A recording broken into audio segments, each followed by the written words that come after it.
এয়া নিখাৰ আঞ্চলিক বাতৰি আপোনালোকে চাবলৈ আৰম্ভ কৰিছে আপোনালোকৰ প্ৰিয় চেনেল আসাম লাইভ 7 আজি নিখাৰ প্ৰথম খবৰ বিশ্বনাথৰ সংসদ শিশু বিকাশ প্ৰকল্প কল্যাণ কাৰ্যালয়ৰ আজব কাণ্ড এগৰাকী অংগনবাড়ী কৰ্মীয়ে নিজ কৰ্তব্যক ফাঁকি দি সম্ভালিছে ব্যক্তিগত খণ্ডৰ লুমিনাৰী সিনিয়ৰ সেকেন্ডাৰী স্কুলৰ অধ্যক্ষৰ পদ ব্যৱস্থা গ্ৰহণৰ দাবী ৰাইজৰ বিশ্বনাথৰ শিক্ষা ব্যৱস্থাত চলিছে এক আজব কাণ্ড এই নাভূত নাচৰত কাণ্ডত বিশ্বনাথত চলিছে সৰ্বত্ৰ চৰ্চা এফালে বিদ্যালয়খনৰ অধ্যক্ষৰ দৰে গুৰুত্বপূৰ্ণ পদ আৰু আনফালে একেগৰাকীয়ে পালন কৰিছে চৰকাৰী অংগনবাড়ী কৰ্মীৰ দায়িত্ব এনে আজব কাণ্ডই জোকাৰিছে বিশ্বনাথ জিলাৰ প্ৰতাপগড় চাহ বাগিচা গীতাশ্ৰী গগৈ সন্দিকৈ নামৰ মহিলাগৰাকীয়ে প্ৰতাপগড় চাহ বাগিচাৰ শান্তিপুৰ লাইনৰ অংগনবাড়ী কৰ্মী হিচাপে কৰ্মৰত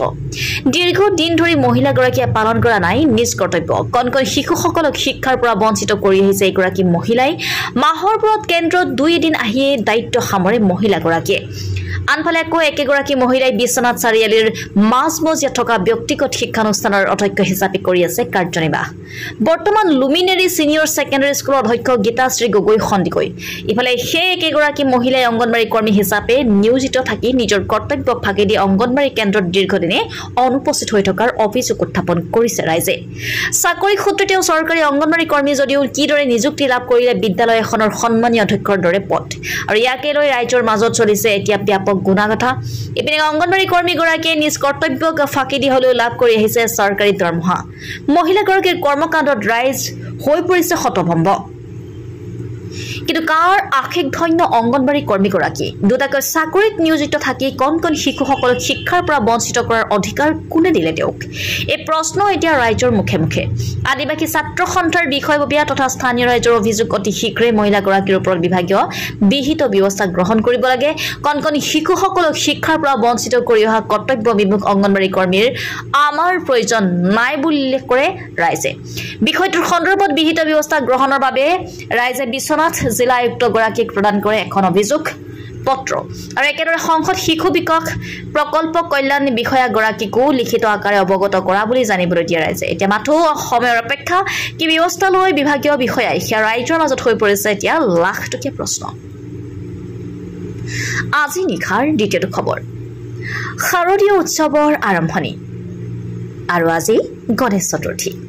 ৰাজ্যবাসীৰ মাজত বিৰাজ কৰিছে এক উখল মাখল পৰিৱেশ ৰাজ্যৰ ভিন্ন প্ৰান্তৰ লগতে কলিয়াবৰতো ভক্তগণে পূজা কৰিছে ভগৱান গণেশক কলিয়াবৰ শালপাৰাত গাঁওবাসীয়ে উদযাপন কৰিছে গণেশ পূজা শালপাৰ সাৰ্বজনীন গণেশ মন্দিৰৰ প্ৰতিষ্ঠা দিৱসৰ লগত সংগতি ৰাখি নতুন মূৰ্তি স্থাপন কৰি ধূপ দীপ নৈবেদ্য লগাই ভগৱান গণেশক পূজা অৰ্চনা কৰিছে গাঁওবাসীয়ে পুৱাৰ ভাগত প্ৰতিমা নিৰ্মাণ স্থানৰ পৰাই হাতী সহিতে শোভাযাত্ৰা কৰি গণেশৰ প্ৰতিমূৰ্তি অনাৰ দৃশ্য আছিল এক নান্দনিক দৃশ্য সন্ধিয়া শালপাৰা গাঁৱৰ পুৰুষ মহিলা উভয়ে একেলগে খোল তাল বজাই নাম কীৰ্তনেৰে উদযাপন কৰে গণেশ পূজা আজি নিখাৰ তৃতীয়টো খবৰ নাজিৰা লিগি পুখুৰীস্থিত কৰ্মশ্ৰী হিতেশ্বৰ শইকীয়া সৰণী নাজিৰা মহকুমা সামৰিক চিকিৎসালয়ত অঘটন শিমলুগুৰি আৰক্ষী থানাৰ উপ পৰিদৰ্শক আব্দুল মান্নানে পথ দুৰ্ঘটনাত আঘাতপ্ৰাপ্ত দুগৰাকী যুৱক ৰোহিত হাজৰিকা আৰু ৰাজ আহমেদক চিকিৎসাৰ বাবে নাজিৰা লিগিৰি পুখুৰীস্থিত কৰ্মশ্ৰী হিতেশ্বৰ শইকীয়া সৰণী নাজিৰা মহকুমা সামৰিক চিকিৎসালয়লৈ লৈ গৈছিল চিকিৎসালয়ত আৰক্ষী বাহনৰ পৰা নামিয়ে দুইগৰাকী যুৱকে উপ পৰিদৰ্শক আব্দুল মান্নানক আক্ৰমণ কৰি গুৰুতৰভাৱে আহত কৰি আৰক্ষী জোৱান শান্তনু গোহাঁই ছাৰ্ভিচ পিষ্টল লৈ পলাই যাবলৈ চেষ্টা কৰিছিল আৰু অৱশ্যে স্থানীয় ৰাইজৰ পৰা বাচি নগল দুই যুৱক বৰ্তমান শিমলুগুৰি আৰক্ষী থানাত পঞ্জীয়ন কৰা গোচৰৰ ভিত্তিত জেল হাজৰ আলহী হল দুই যুৱক নাজিৰা বালিঘাটত খুৰাৰ আগিত মাতাল হৈ দুই যুৱকে সংঘটিত কৰিছিল পথ দুৰ্ঘটনা আৰু যাক লৈ অঞ্চল জুৰি উত্তেজনা অব্যাহত আছে আজি নিখাৰ চতুৰ্থটো খবৰ বিদ্যুৎ বিভাগৰ চৰম গাফিলতিত এজনৰ মৃত্যু গাফিলতিৰ চৰম নিদৰ্শন গৌৰীসাগৰ বিদ্যুৎ উপসংমণ্ডলৰ শিৱসাগৰ জিলাৰ গৌৰীসাগৰত বিদ্যুৎস্পৃষ্ট হৈ এজনৰ মৃত্যু পথাৰত গৰু এৰাল দিবলৈ যাওঁতে নিচেই কম উচ্চতা থকা বিদ্যুতৰ উন্মুক্ত তাঁৰত লাগি মৃত্যু হল বীৰেন শইকীয়া নামৰ এজন ব্যক্তিৰ মিতং নদীৰ কাষত অৱস্থিত পথাৰত বিদ্যুৎ বিভাগে স্থাপন কৰা খুঁটাৰ বিদ্যুতৰ তাঁৰ মাটিৰ পৰা মাত্ৰ 1 ফুটমান উচ্চতাত আছিল পথাৰত গৰু এৰাল দিবলৈ যোৱা মৃত বীৰেন শইকীয়াই দেখা নাছিল বিদ্যুৎ পৰিবাহী হৈ থকা সেই তাঁৰডাল উচ্চ ক্ষমতা সম্পন্ন বিদ্যুতৰ তাঁৰত লাগি থিতাতে নিহত হয় বীৰেন শইকীয়া ঘটনাস্থলীত উপস্থিত গৌৰীসাগৰ আৰক্ষী আৰক্ষী মৃতদেহ উদ্ধাৰ কৰি মুহূৰ্তৰ পৰীক্ষা সম্পাদনৰ বাবে চিকিৎসালয়লৈ প্ৰেৰণ কৰাৰ লগতে প্ৰাথমিক অনুসন্ধান অব্যাহত ৰাখে গৌৰীসাগৰ বিদ্যুৎ উপ সংমণ্ডলৰ গাফিলতিৰ বিৰুদ্ধে ক্ষোভ উজাৰিছে স্থানীয় ৰাইজে আৰু শীঘ্ৰে কম উচ্চতাত থকা উন্মুক্ত বিদ্যুৎৰ তাঁৰ ঠিক কৰিবৰ বাবে গৌৰীসাগৰ বিদ্যুৎ উপ সংমণ্ডলক সকিয়নি ৰাইজৰ আজি নিশাৰ পঞ্চমটো খবৰ সত্ৰীয়া নৃত্য শিল্পী অঞ্জলি বৰবৰা বৰঠাকুৰক উৰিষ্যাত প্ৰদান কৰিলে জয়দেৱ ৰাষ্ট্ৰীয় বঁটা সত্ৰীয়া নৃত্যৰ ক্ষেত্ৰখনত নিজকে ৰাজ্যিক আৰু ৰাষ্ট্ৰীয় পৰ্যায়ত প্ৰতিষ্ঠা তথা স্বীকৃতি লাভ কৰিছে বিশিষ্ট নৃত্যশিল্পী অঞ্জলি বৰবৰা বৰঠাকুৰে কেইবাটাও ৰাজ্যিক আৰু ৰাষ্ট্ৰীয় বঁটা তথা স্বীকৃতি লাভ কৰা শিল্পীগৰাকীয়ে আন এটা ৰাষ্ট্ৰীয় বঁটাৰে গৌৰৱ কঢ়িয়াই আনিছে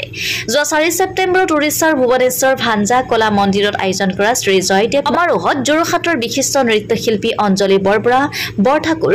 নৃত্য জগতলৈ আগবঢ়োৱা অৱদানৰ বাবে শ্ৰী জয়দেৱ ৰাষ্ট্ৰীয় বঁটা প্ৰদান কৰিছে উৰিষ্যা সাংস্কৃতিক মন্ত্ৰালয়ৰ সহযোগত ৰাষ্ট্ৰীয় সাংস্কৃতিক মিছনে আগবঢ়োৱা এই বঁটাটি গ্ৰহণ কৰি সমাৰোহত তেওঁৰ লগতে 5 গৰাকী ছাত্ৰীয়ে সত্ৰীয়া নৃত্য পৰিৱেশন কৰে উল্লেখযোগ্য যে বৰঠাকুৰে ইতিপূৰ্বে সংগীত নাটক একাডেমীৰ বিছমিল্লাহ খা জোৱা বঁটা লাভ কৰাৰ উপৰিও চলিত বৰ্ষত অসম সাহিত্য সভাৰ আন এক উল্লেখযোগ্য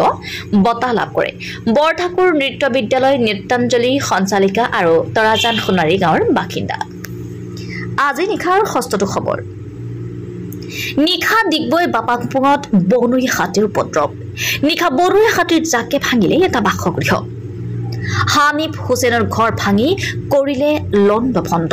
কথমপি ৰক্ষা পৰিয়ালৰ কেইবাজনো সদস্যৰ আজি নিশাৰ সপ্তমটো খবৰ কলিয়াবৰত পুনৰ পিঞ্জৰা স্থাপন কলিয়াবৰত মুক্ত বিচৰণ কৰি আছে কেইবাটাও ঢেকীয়াপতীয়া বাঘে বিগত এটা মাহত ঢেকীয়াপতীয়াই নিধন কৰিছে অৰ্ধ শতাধিক পশুধন বিগত শনিবাৰে কামাখ্যা গাঁৱত বাঘ ধৰিবৰ বাবে এটা পিঞ্জৰা স্থাপন কৰা হৈছিল যদিও বন ৰজা জালত নপৰাত মঙলবাৰে তুলি লৈ যোৱা হৈছিল পিঞ্জৰাটো পুনৰ ঢেকীয়াপতীয়াক বন্দী কৰিবৰ বাবে সোণাৰী গাঁৱত পতা হৈছিল পিঞ্জৰা নতুনকৈ পতা পিঞ্জৰাত বাঘ বন্দী হয় নে নহয় তালৈ অপেক্ষা কৰি আছে স্থানীয় ৰাইজে বিশ্বনাথৰ পৰা ৰমেশ চন্দ্ৰ সোৰেন কলিয়াবৰৰ পৰা অনুপ বৰা চৰাইদেউৰ পৰা ফাৰহান লস্কৰ যোৰহাটৰ পৰা প্ৰাণ মেধি আৰু ডিগবৈৰ পৰা হাছান আক্তাৰ ফৰিদৰ ৰিপৰ্ট আছাম লাইভ 7